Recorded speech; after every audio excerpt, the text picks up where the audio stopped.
Saludos, amigos y amigas de La Respuesta. Hoy es un día grande para todos, el Día de las Madres. Y a mí me conmueve sobremanera en este día del 2025, por razones atendibles. Además de mi madre biológica, está mi esposa ya en la tumba. Y está mi tía Nadelia, mi otra madre. En definitiva, sentí como nunca, quizás, el calor y el sentimiento vivo de homenajear no solo a mis madres, sino a todas las madres del mundo. Traigo, por supuesto, un método que debo pedirles a ustedes paciencia y tolerancia, porque no es frecuente. Voy a leer y medio recitar en la medida que yo pueda una reminiscencia que escribiera hace algún tiempo, 23 de mayo del 2018, un Día de las Madres. Porque la releí y me estremeció releerla. 45 años tiene de muerta mi madre querida. Y me dije en su tumba, voy a apartar los temas excitantes, a veces sórdidos o violentos de la política y los espantos de la guerra lo más que pueda en La Respuesta. Le voy a dar albergue a mi vieja. Y en ese relato de un homenaje me decidí a hacerlo. Y dije, ¿y por qué no en La Respuesta? Porque La Respuesta tiene su público y todos tenemos madres. Los vivos con las madres vivas, para que aprecien este ejemplo de cómo ellas cobran más valor después de muerta. Es algo misterioso, si se quiere. Y los que la tienen ya muerta hace tiempo, pienso que tienen sus sentimientos similares a los míos. De consiguiente, ustedes me van a permitir que yo abuse de su paciencia y les lea este relato de un homenaje. Reminiscencia, el Día de las Madres, 23 de mayo del 2018. Ahora tu recuerdo es la luz. Así reza tu epitafio, madre. Lo imaginé al verte amortajada en tu bata simple de algodón. La sencillez dolorosa de aquel momento la sentí como un ventanal por donde entraba toda la inmensa luz de tu vida. Y entonces, lejos de llorar, me creí iluminado, confiado en que la muerte no podría separarnos. Brotó en mi pecho aquel epitafio, y tú has sido la luz en el recuerdo. No ha habido un solo día sin ti, madre querida, te lo aseguro. Y hoy quiero decirte lo que me propuse, al rendirte un homenaje distinto al de mi memoria de cada día, algo que permanezca más allá de mi nostalgia inseparable. He levantado un parque natural muy modesto junto al pequeño río, debajo de los amanes gigantescos, por donde pasaste un día atormentada entre rezos. A ti, madre, he dedicado ese sentido homenaje. Te oí muchas veces contarlo y se me fue anidando en el espíritu para el relato que hoy hago. Cuando recibes, junto a todas las madres de nuestra tierra, el más merecido culto de devoción del mundo, el de las madres, vivas o muertas, no importa ello, porque corresponde al más hondo misterio del amor. Déjame contarlo, madre, a mi manera. Era una tormenta y sus truenos enormes retumbaban sobre las amapolas del cacautal. La joven viuda no se desprendía de la cuna donde el niño roncaba la fiebre que lo devoraba. Lejos del pueblo, ella, que se atemorizaba tanto con el viento y la lluvia desde niña, ya era madre y tenía que decidir entre sus temores y sus deberes. O se quedaba guarecida en la casa segura del padre y rezaba, o se lanzaba al vientre de la tormenta que tanto hacía crujir los árboles bajo sus azotes. Tal fue su dilema: rezar y esperar, o rogar durante todo el camino por el hijo tierno que se perdía. Por encima de la tormenta y sus miedos de siempre, su amor de madre prevaleció.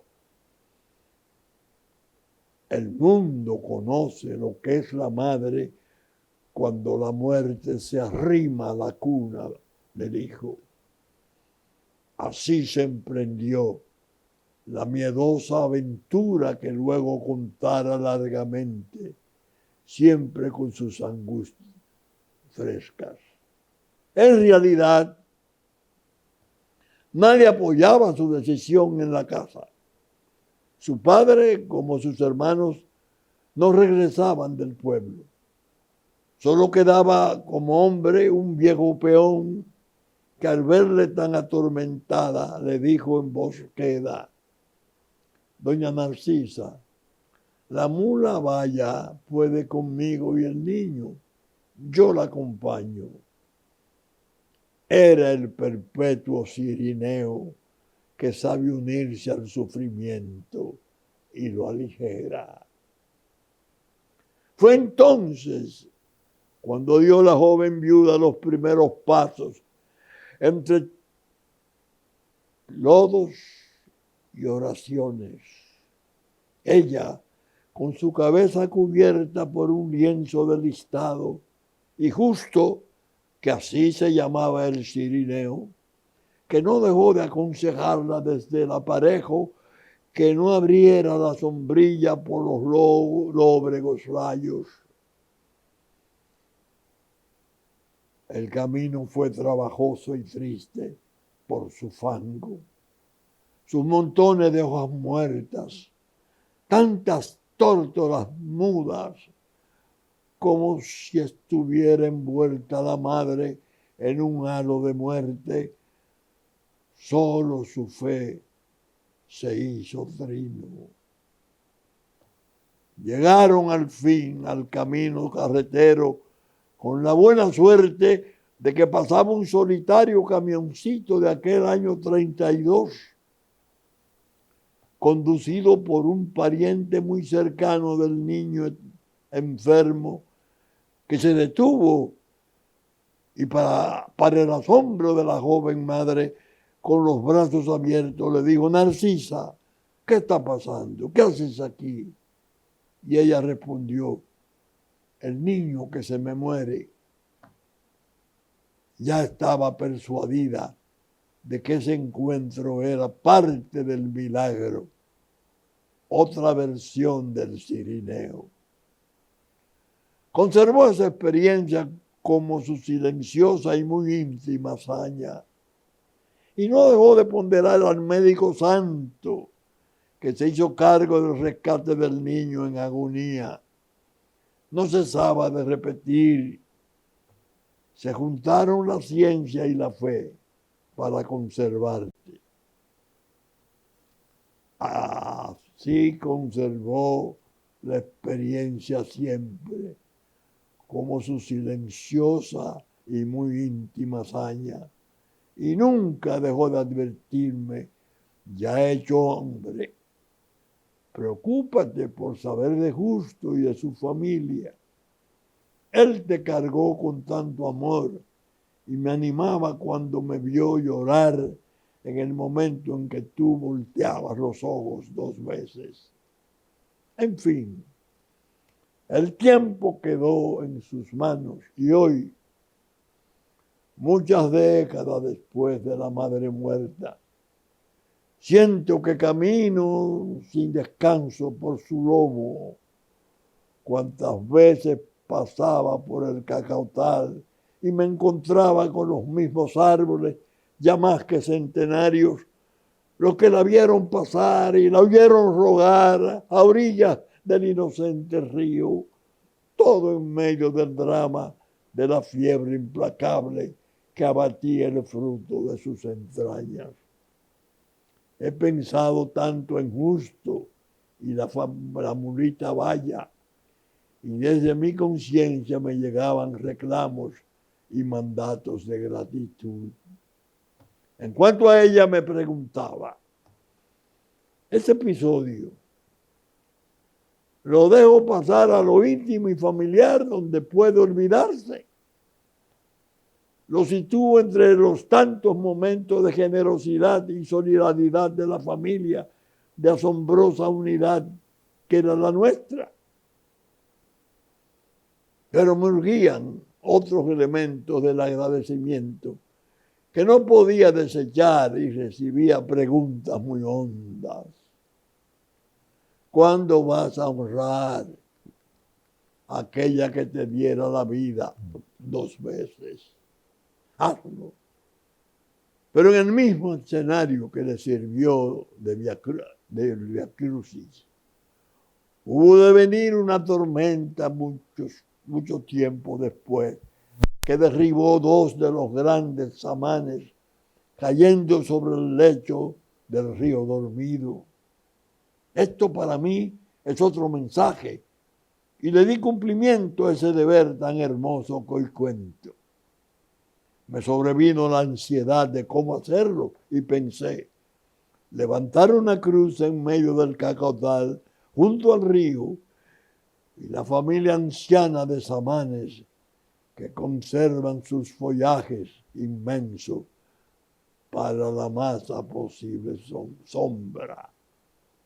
Un parque simple que lleve su nombre, el de la madre, y un puente hecho de la madera de uno de los árboles caídos. Justo, inolvidable sería su nombre. La cruz será como ha sido siempre, el centro de cuanto ella nos enseñara acerca del dolor y el perdón. En lugar de poner a sus pies los sufrimientos de la Madre Eterna, dejarle una alfombra de hojas caídas tan propicia para el reposo y los silencios. No en vano pienso, Madre, que al dictar tu epitafio, cuando fuiste llamada a la casa del Señor y vi claramente la obligación de describirte, tenía que decir, nos guiaste con tu impar ejemplo y ahora tu recuerdo es la luz.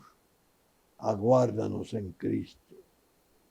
En fin, el parque se llamará La Cruz del Río, Parque Doña Narcisa.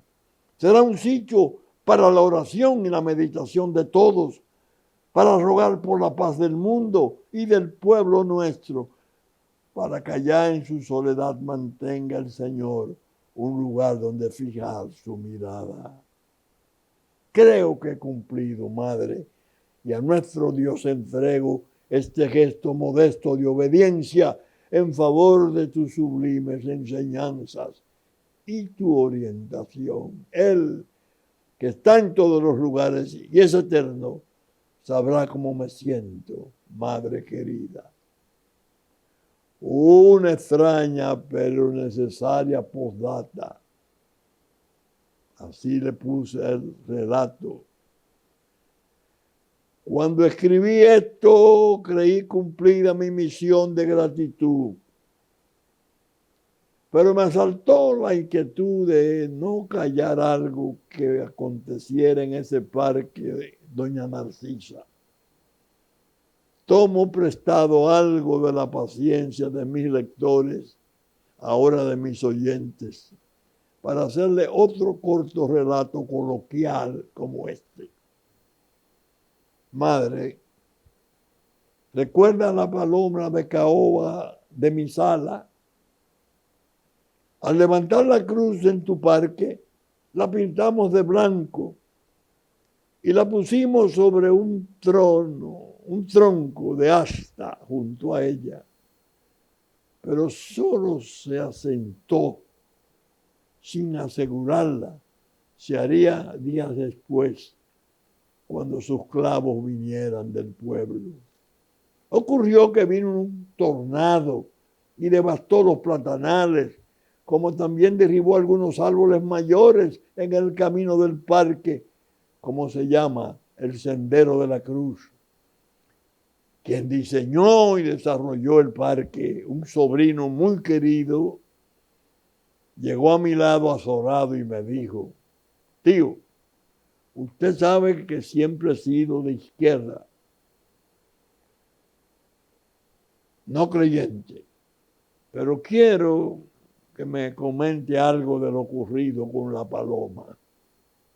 Y agregó, cuando fui a ver dónde había ido a parar por el viento y alcancé a ver árboles derribados grandes, fue mi sorpresa al encontrarla en su puesto.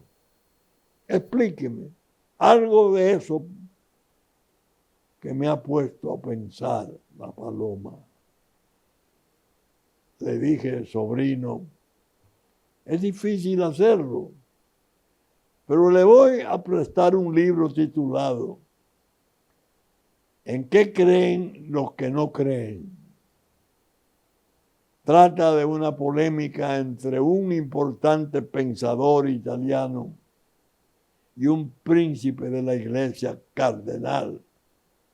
Es fascinante leerlo, no solo por su contenido grávido de sabiduría, sino porque obliga a repensar muchas cosas tenidas por sabidas. Y a usted le está ocurriendo eso. No sabe que de mi madre aprendí algo que me advirtiera para siempre, cuando nos decía a todos sus hijos, quien está junto a la cruz aguanta las tormentas. Madre, lo cuento solo para hacerte dueña aún más de tus orientaciones que tanto me cobijaron en los vendavales, tal como imaginé el epitafio. Tu recuerdo ha sido la luz y no puedo separar la supervivencia de la paloma de tu abnegación infinita. Y pensé en ese lugar fue donde sentiste el milagro de que la fiebre devoraba a tu niño o te lo arrancaba. Hoy he creído necesario recordarlo. No sé si han tenido toda la paciencia para oír esta lectura de un relato medio recitado por su autor, que es un pésimo declamador. La idea es que el día es importantísimo y los pueblos como el nuestro tienen necesidad de alimentar esos sentimientos, porque es un valor respetable, intocable, valor universal, la madre. Y una sociedad no puede ser sometida al desgaste, al tiroteo de las intrigas, de las pasiones, de los vicios, y que se pueda de algún modo afectar o desvanecer esa figura sagrada de la madre. Yo confieso que a veces pienso, entre las razones de mi desaliento por no haber sido oído en muchas de mis propuestas a presidentes amigos en horas de poder, figura una, que nunca la he separado de mi discurso político, social, agrario, el drama de las madres solteras. He tenido incluso que polemizar cuando yo sabía hacerlo, que ya estoy, por fortuna, alejado de ese pebetero. Y la verdad es que pienso mucho en ellas porque la gran desgracia nacional entre los elementos más sensibles que la sustentan está ese drama, la paternidad irresponsable y la madre soltera indefensa. Los gobiernos no han querido, ninguno de nuestros gobiernos ha querido atender ese aspecto de desgracia de nuestra sociedad. Me he encontrado incluso con amigos discutiendo el sentimiento, que me han dicho, bueno, pero entonces eso es como un premio a un pecado. Las niñas regularmente son más que adolescentes, resultan embarazadas, la abandonan, que es la parte quizás más odiosa y desagradable. El padre anda impune, no se le sanciona. El hijo a menos, y lo que sale del hijo, la madre tiene que salir a buscársela, porque tiene que atenderlo. Consigue un empleo, por modesto que sea, y todo va a la casa. Todo va a la casa. Ahí no hay disipación. Si no lo consigue, entonces tiene que caer en el peor estado de desgracia, prostituirse, vender su cuerpo. El hijo en la casa no tiene la autoridad paterna y la autoridad materna muy degradada. Injusto. Hay que apoyarla porque no es solo a ella que se está apoyando. Es al muchachito que luego será grande. Si ella permanece asegurada, sostenida por su Estado, por un mecanismo de asistencia, no se va de la casa. Está atenta a su hijo. Tiene medios modestos no hay duda, pero suficientes para vencer el hambre y las carencias. El niño sube de otro modo, va a la escuela, la madre vigila, tiene aliento. De no ser así, queda en la corriente de la indefensión y se deforma. De ahí surgen los llamados nini, ni empleo, ni trabajo. Y de ahí surgen las bandas juveniles. Y de ahí se convierten en el espanto de la sociedad, porque el gran crimen la tiene como una especie de hortaliza sangrienta para utilizarlo en ataques a la sociedad. Y eso produce un daño inmenso. Por eso digo que la noción de la madre a mí me apena no haber sido oído. Amigos cercanos, apreciados, que yo sé que me mantuvieron siempre gran aprecio. Se han dado bonos generalizados. La asistencia social cuesta miles de millones.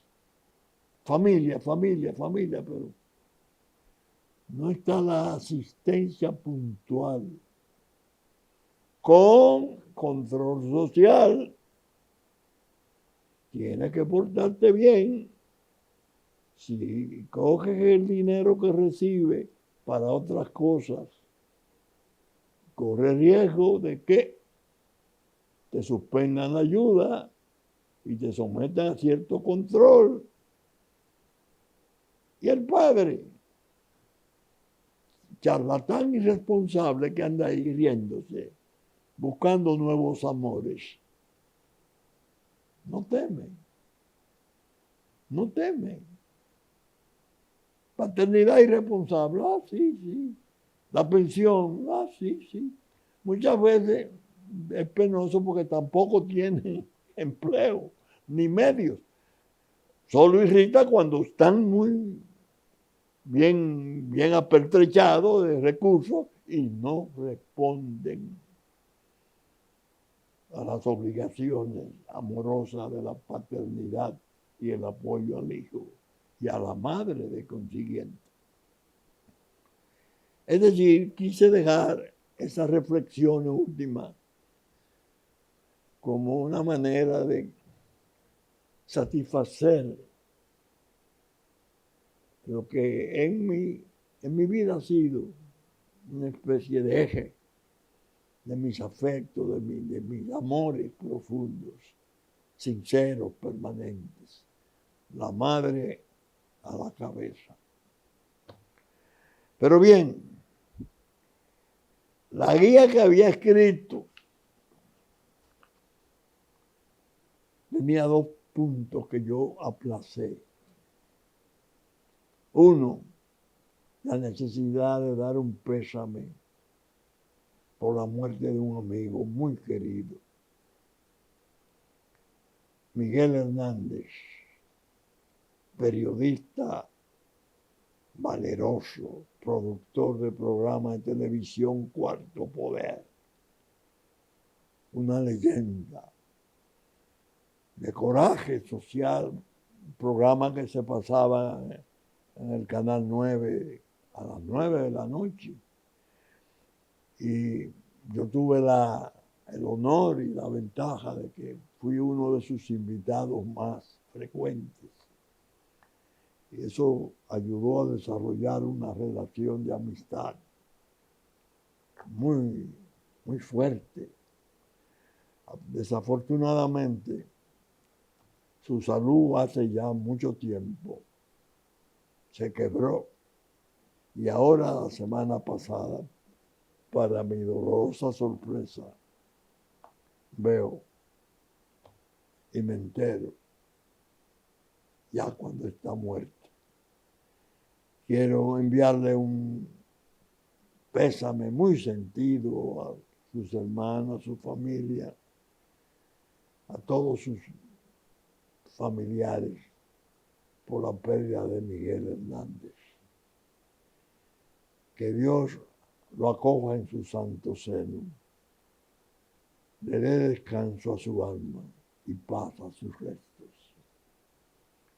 El otro tema que tenía en la guía y que lo diferí, lo aplacé por la razón obvia de que es Día de las Madres, para no dañar esta prioridad delicada.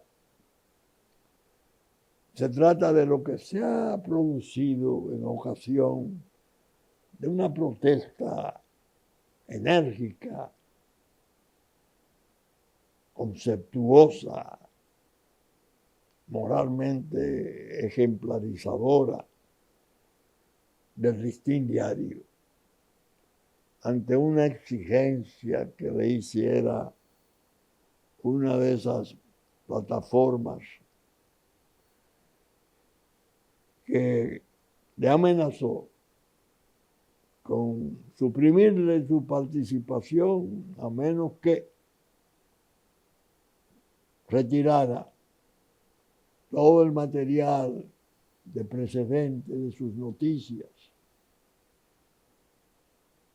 Caramba, extraño. La dignidad del director Miguel Franjul, mi amigo entrañable, de Fabio, su subdirector, de todos los periódicos y de muchos sectores de la vida nacional, ha sido enérgica, porque es un medio de coerción odioso. O borras lo que tiene, o te sacamos de esto. Un ataque duro y peligroso. Un medio como ese, que tiene largo más de un siglo, una especie de Biblia de la historia nuestra. Hay que imaginarse lo importante que resulta cuando una noticia se da hoy, se publica hoy, y luego pasa el tiempo. Y tiempo después hay que hacer referencia a esos hechos. El background. Nada fortalece más a una noticia veraz que poderla confirmar con un background de una noticia dada en un tiempo anterior. Cuanto más distante, mejor.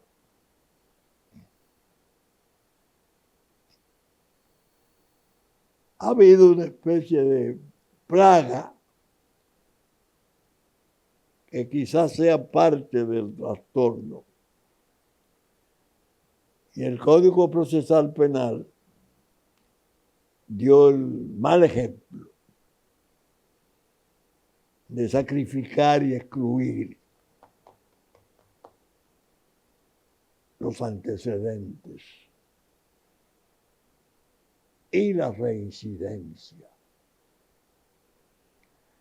Y eso parece como que acompañado de toda la retórica fascinante de los derechos humanos, no pueden mantener en archivo algo que ocurrió hace un tiempo. No, ese diario, cualquier otro diario, dio esa información veraz. Y cuando la conserva en sus archivos, asegurada, y aparece una nueva expresión del suceso y la recuerda, lo que está haciendo es fortalecer el nuevo hallazgo, la nueva alusión, la veracidad, alimentarla. La respuesta está totalmente al lado del listín diario, solidariamente al lado del listín diario. Ya su productor no es el litigante ni el hombre de fuego de otros tiempos, pero anciano, conserva todavía, gracias a Dios, memoria y juicio para participar, así sea como observador oyente o limpiar las armas de cualquier debate que surgiera. Estamos con el listín diario. Ese es un principio muy negativo y amenazante. Claro, se aducen muchas cosas, porque ahora está la pelea con las redes y los fake news. Evidentemente, era un trastorno previsible, porque ha sido un avance, un adelanto inmenso en la civilización. Pero la tecnología que desarrolló esa comunicación con apoyo satelital tan asombrosa, y claro está, la puso, la democratizó de tal modo que está a la mano de todo el mundo. Y no todo el mundo tiene la integridad, la honestidad, el concepto profesional para manejarse con noticias. Y algunos todavía peor. Tienen el morbo de la maldad y fabulan y dan como noticias falsas, como cosas que han ocurrido. Ya la generalidad de la gente que la lee y no sabe preocuparse o no llega a saber cómo se preocupa o lo perjudica a una fake news, la impresiona y logra establecer cierto estado de opinión muy negativo. Eso sí es peligroso. Pero un diario no. Un diario es una especie de banco de datos. De banco de datos que conserva toda su trayectoria, que es el caso del listín diario. Bien, este programa yo lo quiero cerrar con un repudio y una censura a las bajezas que se producen en la cueva de trampas, que es la Organización de Naciones Unidas. Ahora, hace unos días, se produce un encuentro en el Consejo de Seguridad, porque si hay que tratar el asunto de Haití, la crisis de Haití, se pasa a OEA. En OEA, que es un organismo internacional regional, América Latina y el Caribe, celebra un simposio porque hay que atender a la crisis de Haití, mejorar el método porque fue un fracaso el que se utilizara con la decisión del Consejo de Seguridad y hay que perfeccionarlo. Los de Naciones Unidas piensan en un cuerpo de paz típico de Naciones Unidas. OEA por igual, vamos a recomponer esto porque lo de Kenia fue un fracaso. Es decir, la inteligencia notabilísima del presidente Barack Hussein Obama, que lo ideó todo, ha fracasado. Las guerrillas han resultado una versión de Frankenstein. Le buscaron armas, le permitieron hacerse de armas altamente sofisticadas y de gran poder. Y ahora dice el jefe de los militares kenianos que están en Haití, tienen armas mejores que las nuestras y dominan el 90% de Puerto Príncipe. Esto fracasó, esto ha sido un desastre. Los otros países que han enviado pequeñas misiones son para atender algunos locales, escuelas, bancos, pero eso es irreal. Y entonces en medio de ese colapso inmenso, el gobierno de transición, sus miembros, 10 en total, transitorios 6 meses cada miembro,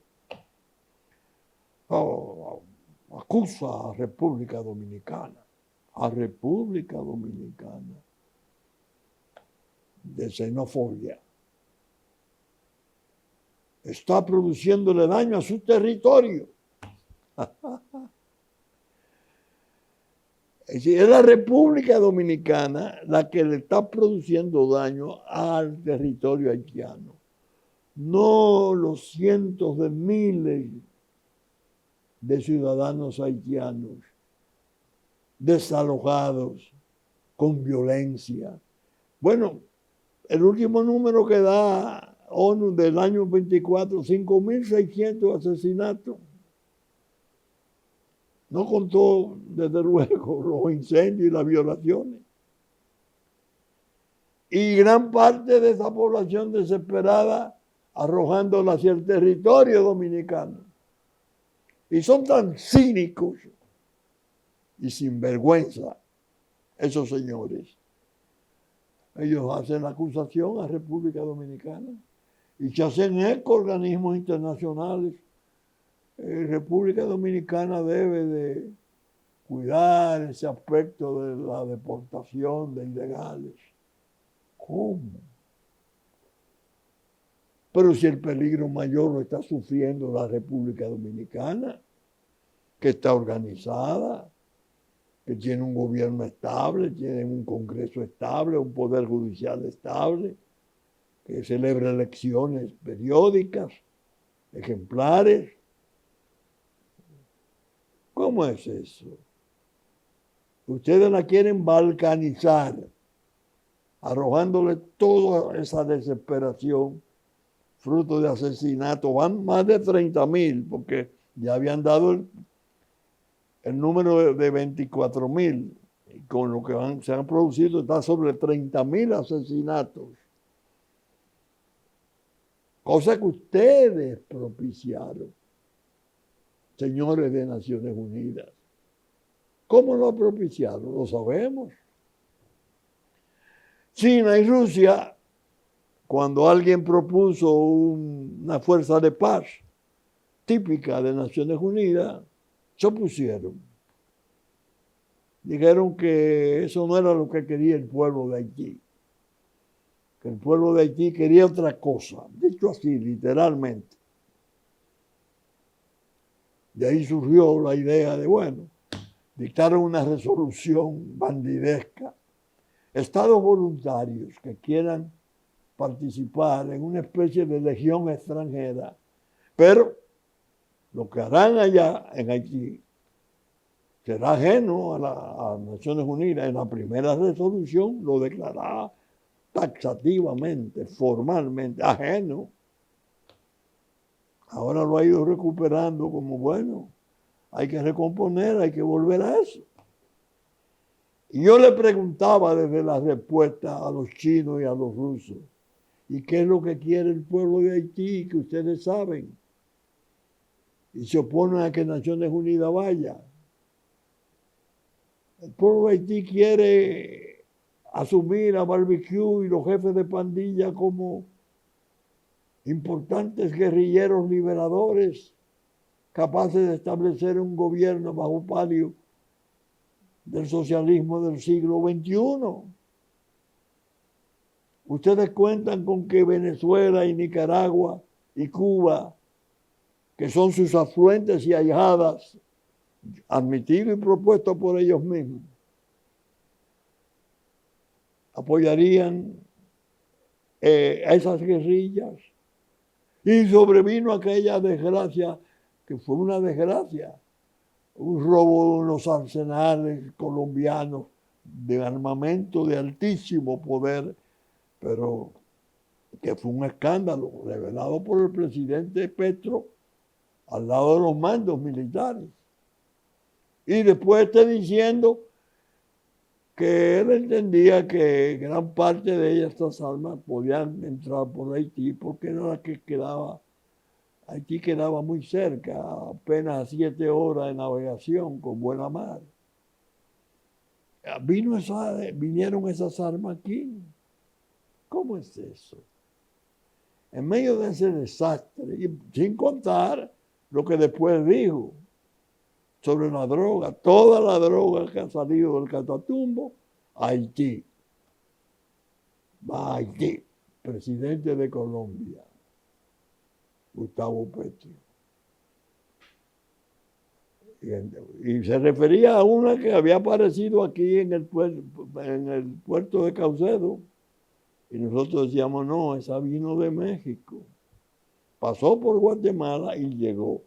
Los carteles dominan Haití, gobiernan Haití. El real y poderoso poder, valga la redundancia, es la droga. Los carteles de la droga. Ahora me dicen, no, porque usted sabe que aumentaron el soborno, ¿no?, a 25,000 pesos. Dan 25,000 pesos para dejarlo entrar, burlándose de las operaciones, de las iniciativas de deportación. Y yo le digo, ajá, qué bueno, ¿tú estás contento con eso? No, estoy muy preocupado. ¿Y tú crees que esos infelices que pagan eso tienen 25,000 pesos? ¿A ti no te preocupa pensar siquiera que eso sale de la droga misma, de las mafias? Entonces estamos invadidos, ocupados. Hemos hecho los esfuerzos. El presidente ha proclamado internacionalmente múltiples veces. Bueno, una vez se negó a firmar un documento que el presidente de Estados Unidos, Biden, le propuso que firmara, creo que fue en Los Ángeles, de California, en un encuentro panamericano o algo así. Hemos reforzado el ejército. Nos robaron un río que era casi para un casus belli, casi para invadirlo y recuperar el río a tiro con el ejército nuestro. No, más guardia, para la defensa de la seguridad nacional. Pero no. China está pactando con CARICOM y América Latina participar en la recuperación de la seguridad de Haití, para que Haití pueda ser como rehabilitado, resucitado, porque está muerto. China, ajá. Y ahora con esta propuesta de en Naciones Unidas y OEA no, porque ellos no tienen acceso a OEA, a Naciones Unidas, tanto China como Rusia van a aprobar el Cuerpo de Paz de Naciones Unidas. ¿Serán ellos parte enviando soldados de ellos para reprimir a Barbecue y a los otros líderes pandilleros que no son terroristas a su decir, sino que son liberadores de Haití, guerrillas liberadoras de Haití? Es increíble lo que está pasando. El pueblo nuestro, yo he estado en la pregunta, de esta misma respuesta, tratando de alertarlo, porque lo que puede venir es impredecible. Yo sostengo, y es mi esperanza, que el hombre que es Donald Trump,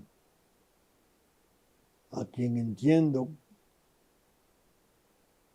en todo su coraje y en todos sus esfuerzos como una especie de enviado, y cuento lo de Yemen y los hutíes, brazo armado de Irán, y cuento lo de Siria, en una pregunta, la pasada,